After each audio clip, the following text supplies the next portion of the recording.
All right, so it's time to get something off my chest. And I just need to be honest here. When I first started as a freelance artist, I thought that it would be the most freeing thing. Some days are just riddled with decisions weighing heavy on my mind. And for the life of me, for some reason, I can't make a single one. And time just continues to pass me on by. And the reason I'm scared to make a choice is because I want to do everything. And for some reason, I think that choosing one thing means I can't do all the other stuff. Now, I feel like me, an artist who wants to do it all, this video is for you. Now, when I say everything, I don't literally mean everything, but painting, drawing, tattooing, sculpting, starting a business, YouTube channel, lots of things, etc., etc. As artists, we have this special blend of curiosity, and it's wonderful in practice. It's when it comes to making real strides towards a goal that it can sometimes get a little bit burdensome. It is not because we're indecisive. Artists have to make decisions, major, micro, macro, all the time. And I've always known I wanted to be an artist since I was young. I've always recognized myself as an artist. And to some people that might seem like the hardest choice. Like they might think, "Oh, you're how lucky you found your calling in life so early."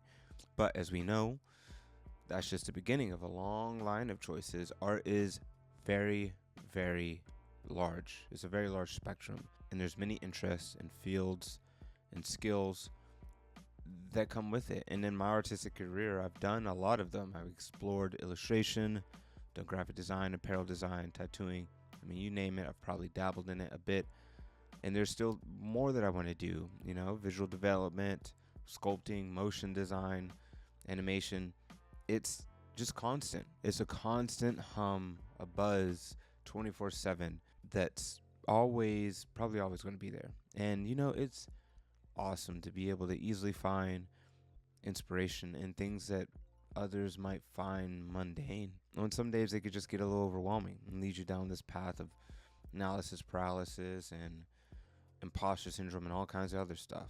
And, well, over the past few years, it's taken some time, but after a couple iterations, I've come to a pretty simple set of rules or things to keep in mind that has helped me a lot and might help you. I mean, the first one you can almost see immediate results, and that is, well, to get off that damn phone. Now, I know that might seem a little obvious, maybe a little repetitive, and even now as I'm saying it, I'm thinking they've heard this before. This is contrived. This is not original, but hear me out because it deserves repeating. Because the phone coupled with the social media is the root of a lot of our issues and a lot of our problems and missteps.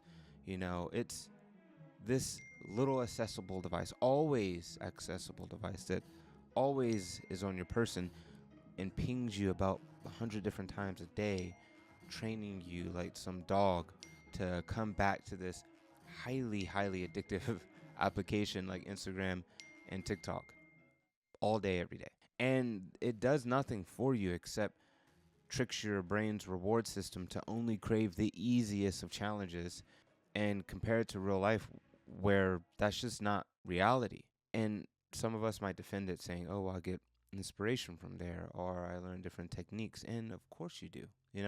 I think there is good in these apps. It can be used purposefully, but are we using it purposefully? Most times we're not. And can we disconnect fully? Well, they make it kind of hard to do that. The intention of these apps is not to be learning tools for you. It's not to help you feel inspired or connected. The goal of these apps are to make money. Point blank, period. And they make money by keeping you on the platform. Instagram alone takes in about 50,000 or more. I mean, that number sounds about right. I pulled that from the internet, but it pulls in about 50,000 or more new pieces of media, images, video, every minute, a single minute. And then the algorithm is tasked with sorting through all this media, choosing the most addictive one and serving it to the person who is most likely going to look at it for a stupid amount of time and ask for more and do it again and again and again and again in like one sitting. And that user is you and me and everyone using it. And it's very, very good at its job. Now, just to be clear, I'm not saying go entirely off the grid. Don't just banish social media from your life. I mean, you can if you want, but the point here is just to understand what it is trying to do to you and give it a purpose that allows you to still have a fulfilling life. And I do this. I manage my social media time by using a couple simple things that I think you can do right now. And that's curate your feed intentionally, separate yourself physically, separate yourself from your phone, and limit your usage. Now, curating my feed just helps me focus on the things I want to focus on. I get a very tailored set of media, so there's less distractions, and I'm not getting pulled away by other creative or non-creative half the time possibilities. It's really easy to develop things like shiny object syndrome or magpie syndrome by seeing all these polished, pretty, perfectly presented works of art in their final form, final state. And you suddenly start to feel like you're not doing enough, or that we might just get inspired so much by something that we think we need to do that. And it pulls us away from the thing that we're doing. We start to gather all these different hobbies and associate them with what we need to do when they have no association with what we should be doing at all. And to put this into practice, or an example, my feed is almost entirely of character art and graphic design. Not travel vlogs, not sculptures, not tattoo images, which I love all that stuff too. But the point is, they're not my focus right now. My focus is drawing and designing. And the easiest way I go about doing this is just clicking on any piece of media that's served to me that has nothing to do with that and click not interested. And then not following or engaging with anything else that fits in those non-associated categories. And engagement means watching it as well. So just swipe away or turn it off, exit the platform. That's probably the best thing for you to do, is click not interested and then just leave the platform. Maybe it'll associate you leaving with it being a bad thing, because again, it's trying to keep you on the platform for as long as possible. It would be ideal if you never left. And if, let's say that you decide later or I decide later I want to pick up tattooing, or I want to get into it. I feel competent enough in my drawing. Now I want to tattoo. You can just go back to your settings, unlist it from your not interested section, and it'll reappear. And there you go. This is not a permanent state of being. It's just a way to limit your choices now so you can start to focus and get forward progression towards your goals. Now, our imaginations are super strong.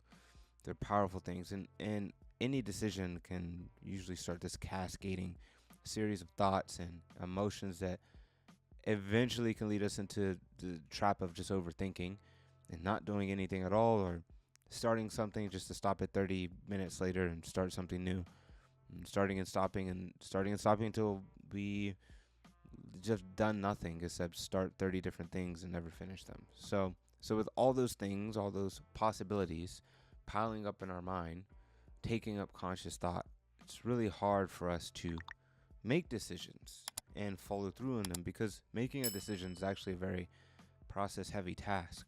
It takes a lot for a mind to weigh options and then choose an option and pursue it.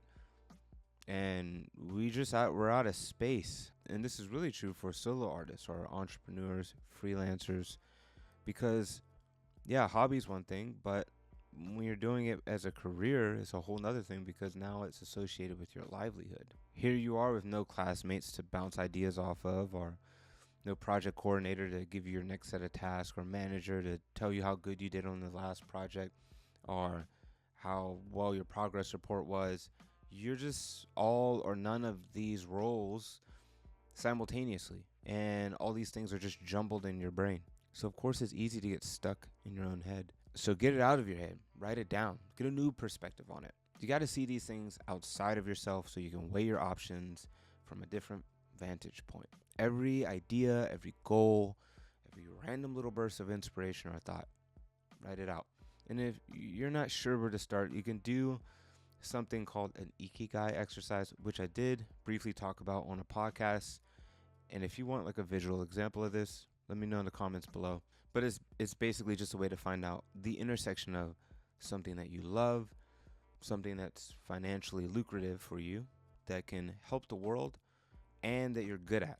And the idea in this here, or just writing it down or doing the ikigai exercises, just so you can actually see how much you're tasking yourself with, how much you're holding on to, because humans are naturally curious. It's normal for us to have lots of interests. Variety is a spice of life, or however it goes, but time is a limited resource and we're constantly running out of it. So every second that you spend thinking about all the things you could be doing is a second that you're actually doing none of them. So accept that you cannot do all of this at once or right now. Look down at everything that you wrote and choose one, two, maybe if you have an enormous amount of time or you're incredibly skilled at time management, choose three. But I would definitely stop at three and pursue those now. Everything else can come later. Prioritize. And remember, a lot of these things are connected. For example, if you learn how to take photos and then later decide that you want to pick up painting, the being able to see how light reflects on surfaces, building a composition, telling a story through an image, all of that will transfer over to you learning how to paint. You will build momentum, especially from the confidence that you'll gain from actually achieving these goals, hitting these milestones, and learning these new tasks. So this is just to help you figure out where to start and give you a clear focus to put your time and efforts into. Now, inevitably, as you progress through any new skill or endeavor, moments of self-doubt and fear and comparison will come out. Imposter syndrome, I think, is what it's called, especially in social media. I mean, I know that's what it's called. I deal with it all the time. So they call this thing, there's this graph called the Dunning-Kruger effect. And it's essentially, this graph showing you how confidence and knowledge intersect, and how when we all start with something like a new challenge, a new skill, a new project, or thing that we want to pursue, we all start with this childlike ignorance, thinking that we're just the shit and we're gonna crush it, or maybe that it's just incredibly easy because we see it on social media and everyone else is doing it. And so we start to pursue this task, we start to pursue this thing with zero knowledge and a ton of confidence. So they call this like the peak of Mount Stupid or something, or like the child hill. You're just nothing, and the fact that you know nothing is giving you this unbridled confidence. And as soon as you start to learn and you start to progress and take on this skill or this project or challenge, you start to realize that you don't know shit, and you end up in this valley of despair. I have ended up here tons of time. I've lost a lot of endeavors to the valley of despair. It sucks. But if you continue to gain knowledge and you continue to learn and pursue step by step, you will start to climb the slope of enlightenment. And as you're climbing the slope of enlightenment, you're picking up new skills. You're getting better. You're getting that confidence back. The confidence that you started off with that had you on the peak of Mount Stupid, you're now gaining it with actual knowledge. And then as you continue to progress upward, you'll reach the sustainable growth or something. You'll basically get to a point where your knowledge is matched with your confidence, and you will feel, fulfilled in your pursuit of whatever the skill or project is. So stay the course, do the reps, put in the work, lock in, get it done, and you'll reach the goal. You'll reach the finish line. But at the beginning, you're most likely going to feel like shit. I'm not even at the beginning, like right after you start, right after you realize how unaware you were, you'll feel like shit. But know that that's part of the process. Let it pass, and then let that phase go and continue to move on. I mean, this is like my third time doing YouTube. I've tried YouTube, I think, over the course of 3 years, and that valley feels like shit, but I feel more confident now knowing that it's part of the process. I'm just showing up, posting things like this, and just learning as I go and enjoying the process. Because what I feel really matters, like the most in all this, especially in something like this, is just consistency. Being consistent. Not only do I learn about the craft that I'm pursuing, learn about YouTube, editing videos, recording, but I'm also learning about myself, and it's clarifying to me what I really want, and to practice the idea of under promising myself instead of over promising, under promising myself, and it will most likely lead to me over delivering for myself. And try not to compare myself to people who have done things or developed, made art, paintings, or YouTube videos that have spent years or decades developing, and comparing it to me in my 6 months or a year or whatever, wherever I am, my timestamp. You the they say the act of comparison is like the thief of joy. Yeah, man, it can be. It could really just ruin a good time. So try not to do that. And one thing that helps me a lot when it comes to just getting in those reps, staying consistent, is giving myself a manageable schedule, giving myself a time to get the fuck to work. And I understand that the schedule sounds horrible. One of the reasons I started being an artist and a freelancer was because I hated the idea of being restricted. I hated the idea of having limitations, but you aren't limiting yourself from doing the things that you want. What you're doing is you're unburdening yourself from the things holding you back from doing the things that you want. So give yourself blocks of time. Don't hyper schedule your, day to every hour or minute. Just give yourself blocks of time that you're going to decide to work on whatever that thing, 2 or 3 things you chose to focus on. Keep them manageable, 2-3 hours, of just deep work, and show up every time. No excuses, non-negotiable, so you can actually put in the work.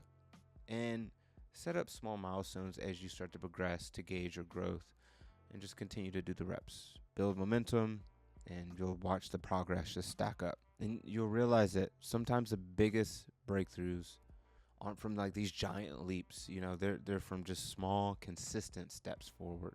And this will not only unburden you from, the decision fatigue that you have, or the imposter syndrome keeping you from actually making progress in the things that you love or want to do, or your goals, but it will free you from the guilt that's keeping you from giving yourself some free time to spend with family or friends, or treat yourself, give yourself that break.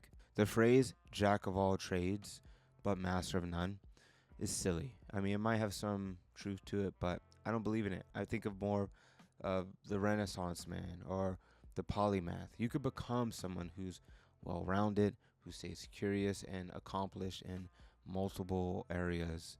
You have a long life ahead of you.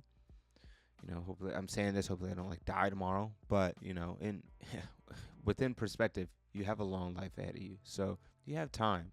It's not going to be easy. I'm not going to lie to you. Like, you have to be someone of deep focus. You need to be of a passionate mindset, and you need to have some time management skills. But most importantly, the willingness to accept that you just can't get it all done right now. Keyword being now. But with the right tools, mindset, and schedule, you can eventually get to all these things. And that's it. Thanks for sticking around. If you're an artist or art enthusiast, please check out my art studio and clothing brand, Mednokta Art Supplies, Mednokta Art Department. I mean, I hope to release art supplies, but this year I have some clothing drops coming up. I'm really excited to share. All the drops are pre-orders, so the release is pre-orders. That's to save on costs and save on overproduction and waste. Also have a Patreon and Discord available. You can join. I'll be doing draw-alongs and community events and portfolio reviews, so check that out. And that's all for now. Keep creating, exploring, showing up for yourself. And thank you so much for giving me your time, support. I'll catch you in the next one.